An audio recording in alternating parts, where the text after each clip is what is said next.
There was a power cut in the Corsham Metropolitan Zoo. Nobody saw it coming or anything afterwards because it was very dark. At that point, I had only been working there for 2 weeks, mostly in the night shifts, while holding down a tedious job in sales, all to pay for a frankly overpriced flat share with a young and struggling Ryan Gosling. The time was 3 a.m, and I was the only human soul in the zoo.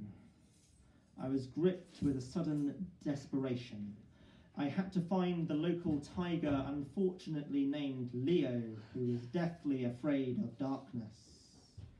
If he didn't get a good night's sleep, he would be very grouchy and most likely cause a kerfuffle in the morning. Besides, what kind of zookeeper would I be if I couldn't protect the animals from their fears? So off I set, phone flashlight in hand, blazing a trail through mazes of tunnels and cages. The snakes were loose and forming living graffiti on the walls. One such display read, "Get lost, big shit," but spelled quite badly. Most snakes never get a formal education.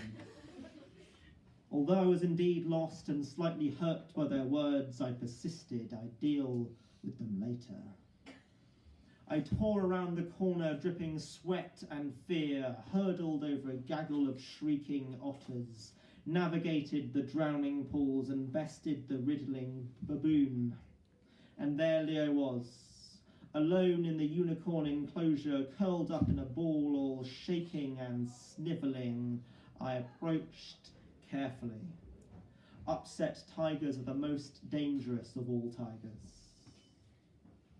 My formal training kicked into gear. Pulling out a second-hand ukulele, I began an impromptu but tasteful acoustic cover of Uptown Funk. While initially hesitant, Leo really came out of his shell and contributed towards a cracking jamming session. The night drew on, and we exchanged stories of our childhoods, fond memories and deep regrets. I told him about the frog garden. He wished he'd reconciled with his dad before it was too late. Wrapped up in a big Ben 10 blanket, we braided each other's hair and played a very difficult game of I Spy. Before long, Leo was napping in my arms, the sun slowly rising on quiet Corsham. While I never would see Leo again, owing to a world war breaking out later that morning, I will always remember the day that I was lost in the dark and found a real friend.